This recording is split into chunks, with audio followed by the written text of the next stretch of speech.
Ciao mondo, hello world, hola mundo, hello monde, ni hao. We're here again, back in the International Renal Research Institute in Vicenza from Shanghai, where we held the Shanghai AKI Forum in conjunction with the Fudan University, and Professor Ding was the organizer.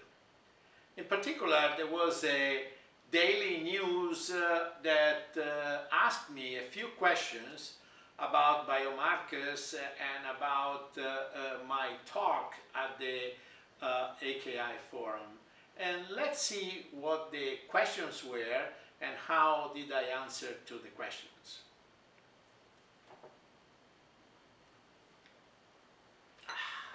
As we know, some AKD patients progress to CKD.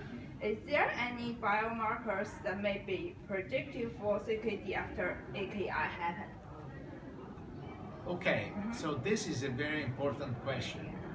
How AKI progress to CKD and if there is any specific biomarker to assess this. I think the important aspect is that patients who have AKI, even though they do not show an increase in serum creatinine, but only positive biomarkers, they can also progress towards chronic kidney disease.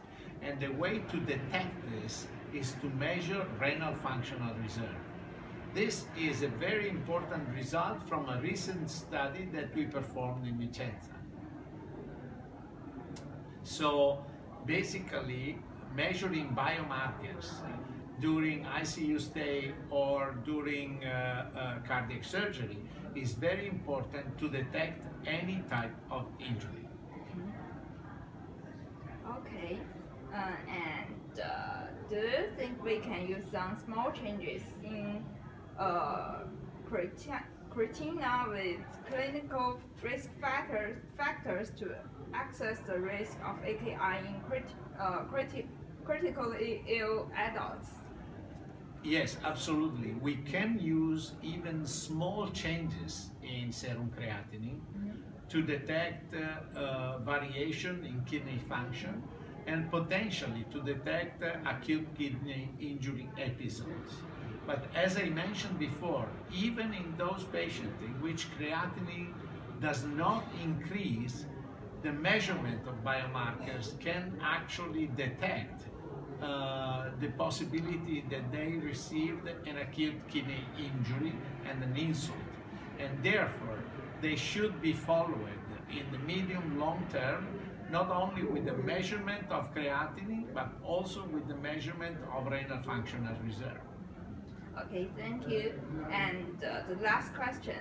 Today in your lecture, you mentioned electronic alarm system. Do you think it will be replaced by artificial intelligence? Oh, this is a very interesting question.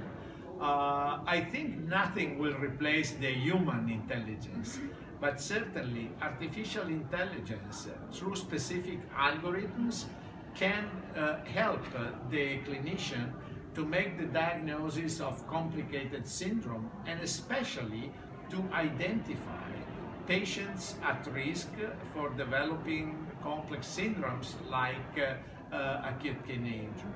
We have developed a very simple, straightforward acute kidney injury alarm system that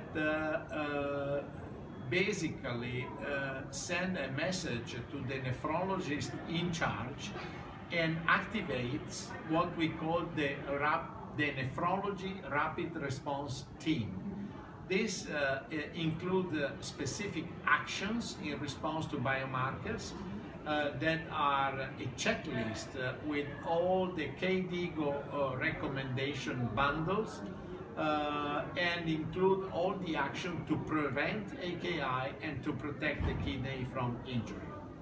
Okay, so with this we are finished. Let me just say goodbye to every Chinese friends, and I drink my cappuccino. Yeah.